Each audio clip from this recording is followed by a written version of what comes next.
Good day everyone. This morning I'm going to discuss to you about ethers and tiles. This will serve as your review material since we've already discussed this one in our classroom.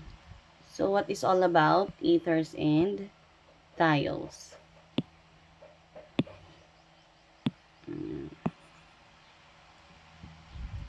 Structural characteristics of ether. So an ether is an organic compound in which an oxygen atom is bonded to two carbon atoms by a single bond. I repeat, an ether is an organic compound in which an oxygen atom is bonded with two carbon atoms. So in our figures here, we have an oxygen atom bonded with two carbon atoms.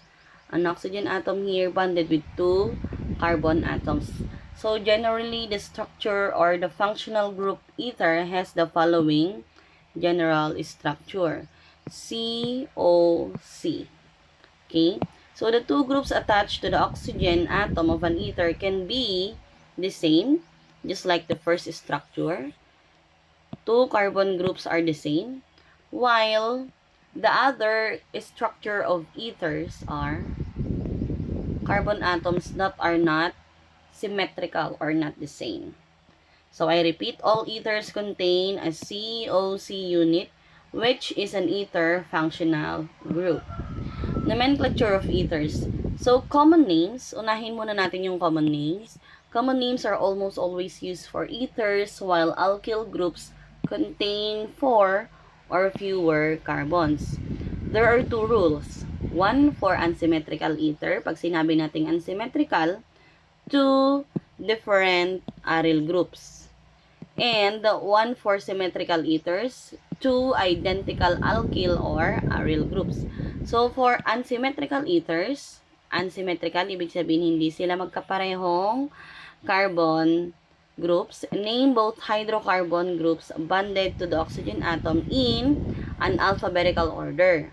And add the word ether as its apelyido, separating the words with a space. Such ether names have three separate words within them. An example is, let's take the first one. Okay, so let's take the first example. We have this structure of ether. Ayan. So, mapapansin natin na they do not have symmetrical carbon atoms attached to the oxygen group. So, first rule natin, pangalanan natin yung dalawa in an alphabetical order. So, which one comes first? Is it your ethyl group or your methyl group? So, syempre, ang mauuna ay si ethyl and ang second na papangalanan mo ay si methyl. So, the name of this one is ethyl methyl ether. You just put the ether, add the word ether in the name. Okay, next, another one. We also have the second structure, CH3, with a phenyl group. So, as you notice, we have two attached unsymmetrical carbon groups. We have the first one. This one is an ethyl. And this one is an ether. So, which one comes first? Is it E or P? So, ang unahin natin ilagay sa pangalan ay si ethyl, phenyl, and we add the word ether. So, always remember that in unsymmetrical ethers, ang ipa-follow natin in naming is alphabetical order, and you just add the word ether. And of course, there should be a space in each word. Okay? Next one. What about if the case is symmetrical ether? Pag sinabi nating symmetrical, inuulit ko po, same ang carbon group na attached sa kanya. O, parehong carbon group.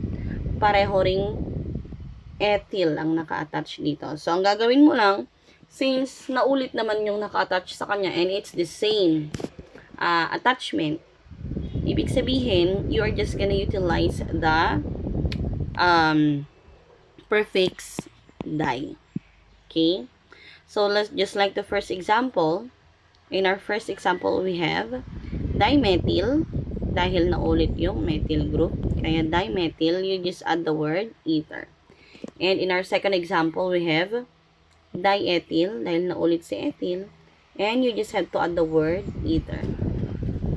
So, ethers with more complex alkyl or aryl groups, yan, are named using the IUPAC system. In this system, ethers are named as substituted hydrocarbons. The smaller hydrocarbon attachment and the oxygen atom are called alkoxy group. I repeat, these smaller hydrocarbon attachments and oxygen atom are called alkoxy group. So, one example of an alkoxy is the first one. We have methoxy, we have ethoxy, and we also have propoxy. So, these are three examples of alkoxy group. I repeat, an alkoxy group is an OR group or an alkyl or aryl group attached to an oxygen atom. These are the first three examples of alkoxy group. Let's take the first one.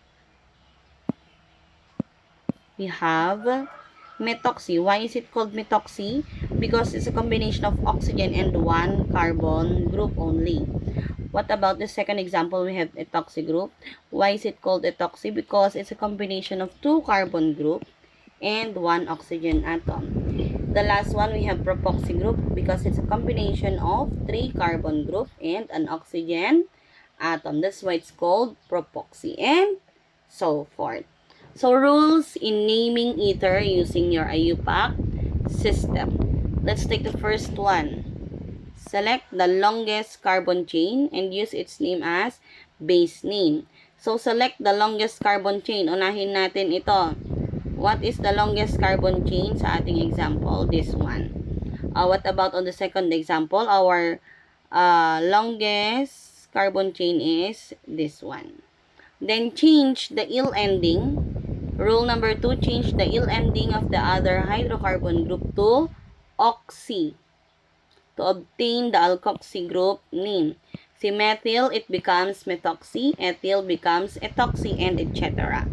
Rule number 3, place the alkoxy name with a locator number. Just like this one, we have a locator number in front of the base chain name. We have two examples. K.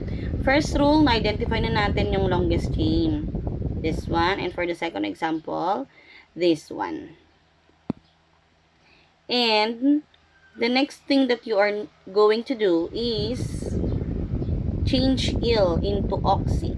So, instead na ito po ay methyl, we are gonna change it into methoxy and assign the locator number, which is 1. Because if we are gonna count this one, this is 1, 2, 3, 4.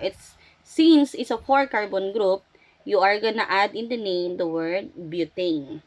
Next, what about on the second example? Let's number it again. 1, 2, and 3. Yan. So, the name of this one is 1-ethoxy. Ito yung ethoxy natin. 1-ethoxy, 2-methyl because we have your attachment na methyl located in carbon number 2. And it's a propane because the number of carbon groups are 3. 1, 2, 3. So, the name is 1-ethoxy, 2-methyl propane. So, name the following ethers utilizing your IUPAC nomenclature.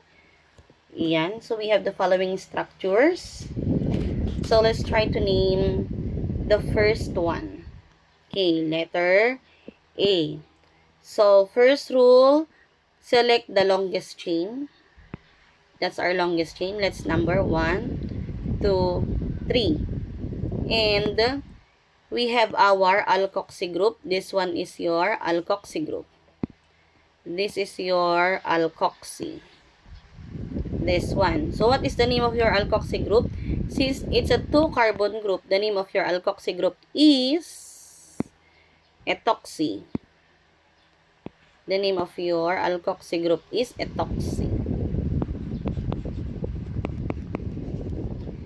And the name of your longest chain is this one. The name is propane. Since it's a 3 carbon group. Now, if we are gonna name this one, assign the locator number. Saan attached si ethoxy? it is attached in carbon number 1. So the name of this one is 1-ethoxypropane. That is its IUPAC name. Next one. What about on the second example? Letter B. Let's check what's the longest chain. This is our longest chain. Yan. So, what's the name of our longest chain? It is butane. 1, 2, 3, 4. So, ang apelyido niya ngayon ay butane. And our alkoxy group is this one. Since one carbon group lang siya, ang pangalan niya ay methoxy. Okay. So, the name of this one is, ano location ni methoxy group? It's in carbon number 2. So, the name is 2-methoxybutane. Okay? Next, what about this one? Meron siyang cycloalkane. So, let's number. Ilan ang ating cycloalkyl group? 1, 2, 3, 4, 5, and 6. And our methoxy group is this one. So, the name is 1-methoxy. Oh, erase natin. We have 1-methoxy. We have 1-methoxy. So, I repeat, the name is 1-methoxy. Since the cyclic structure is 6 carbon atom, 1-methoxy cyclohexane.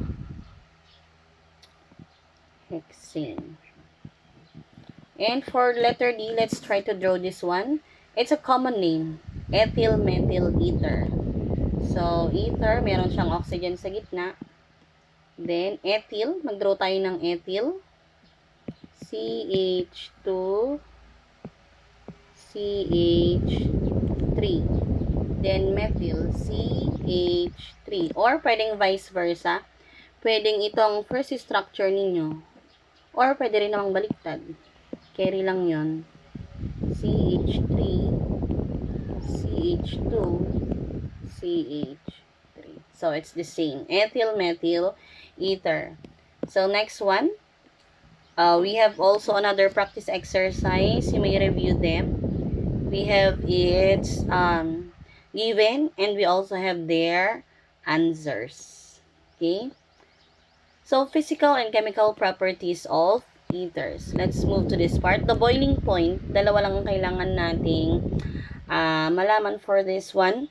The boiling point of ether is almost the same as the boiling point of an alkane.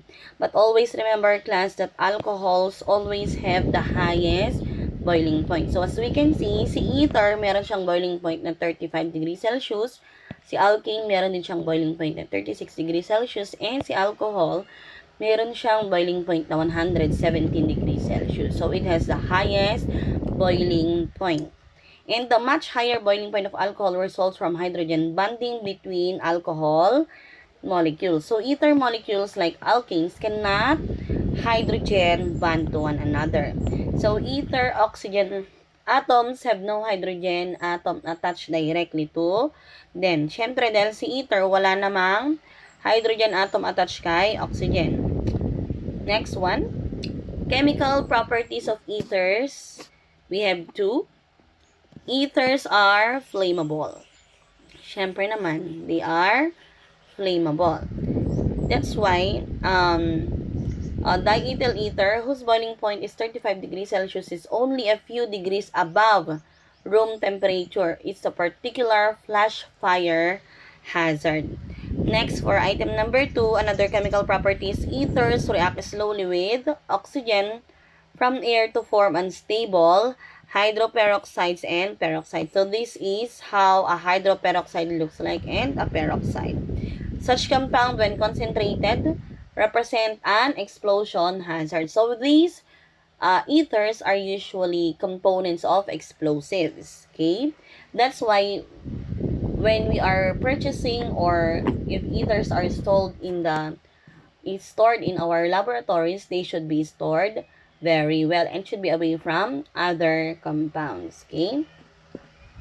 So, nomenclature of thiols. Let us now move to thiols. So, the rule lang sa thiol natin, if you know how to name alcohols, then, marunong ka na rin magpangalan ng thiol.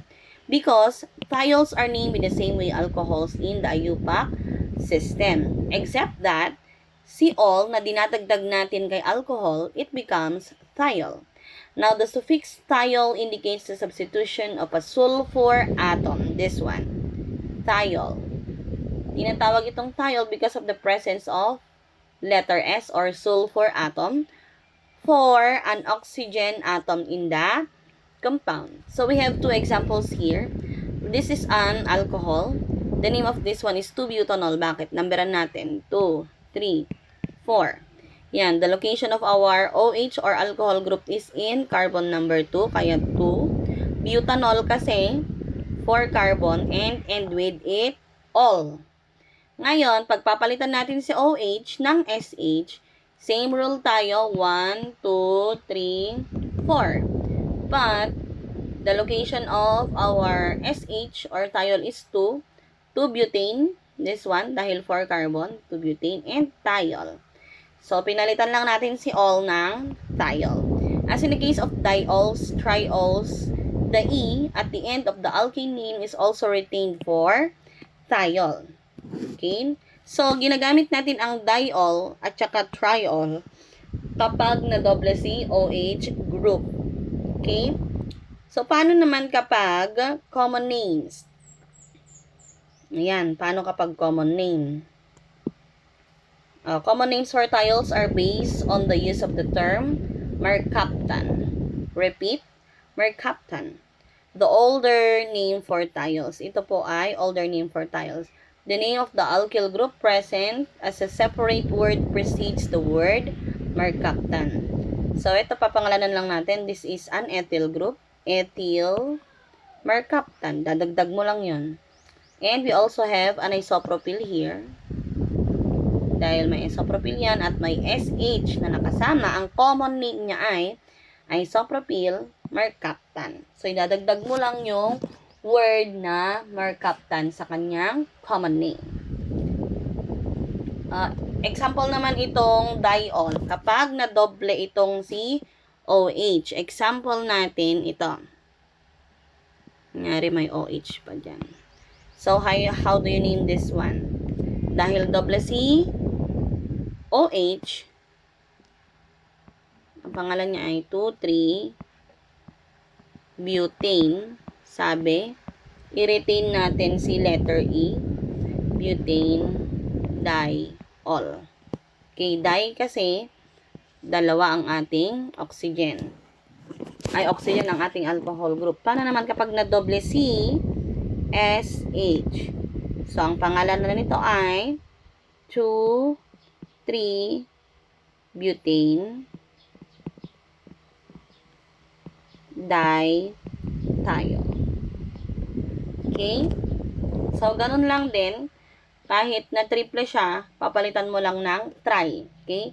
Diol, kapag naman thiol, yung na doble, dithiol. So, properties of thiols. Two important properties of thiols. Dalawa lang. Lower boiling points than analogous alcohols, and they usually have disagreeable odors, mabantot. So, their lower boiling points result from a lack of hydrogen atom among thiol molecules. Yan po. And example are methane thiol. Methane thiol, it has the formula CH3-SH, is a colorless flammable gas in an odor, with an odor often described as that of a rotten cabbage. It is a substance primarily responsible for your bad breath. Okay? And is also a substance responsible for your smell of your flatulence. So, animals have the ability to produce methane thiol as well in their intestinal tract due to the action of bacteria and sulfur-containing proteins. Okay? So, yun ang dahilan bakit mababaho yung pinoproduce ng mga animals natin na kanilang mga tae. So, natural gas po ang ating ethane thiol. Example of this one is the scent of a skunk. ang utot ng skunk ay ginagamit niya for it to protect itself from its predators. So, the two reason bakit ganun kabaho ang utot ng skunk is meron siyang dalawang thiol. We have 3-methyl 1-butane thiol and another one trans-2-butene 1-thiol. So, always remember the two properties of thiols. It has low boiling points and it has disagreeable odor. So, I think that would be all. We also have ethers. Sulfur analogs of ethers are known as thioethers. So, the general structure for thioethers are R, S, R. So, once again, sulfur analogs of ethers. Palitan ko lang. Sulfur analogs of ethers are known as thioethers or tinatawag natin ang thioethers na sulfides. I repeat, sulfur analogs of ethers are known as thioethers or sulfide. A thioether is an organic compound in which a sulfur atom is bonded to two carbon atoms by a single bond. The generalized structural formula or the generalized chemical formula for thioether is RSR. Like thiols, thioethers have a strong characteristic odors. Thioethers are named in the same way as ethers. So, with sulfide used in the place of ether in common names and alkyl thio used in the place of alkoxy in IUPAC name. So, same rule lang sila ng pagpapangalan. Ang thioethers or sulfides are named in the same way ethers are being named. Okay? So, instead na ether ang ilalagay natin, maglalagay tayo ng word na sulfide para sa common name. Instead naman na alkoxy ang ilalagay natin, maglalagay tayo ng alkyl thio. Okay? So, we have here an example.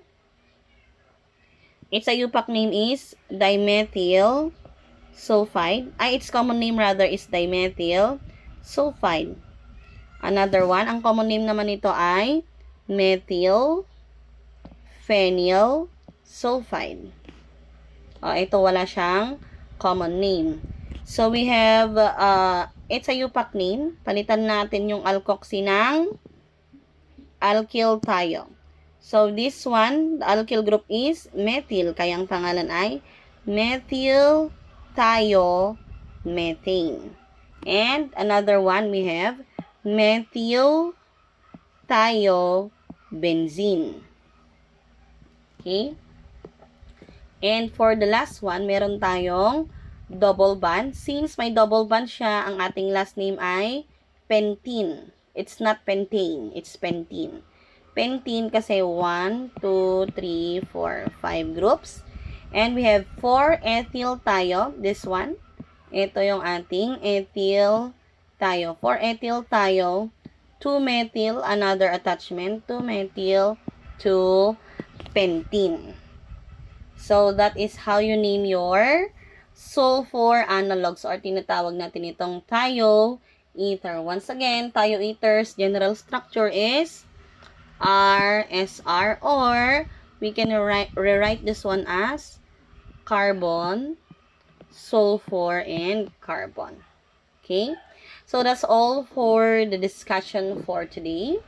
Thank you so much for listening and God bless everyone.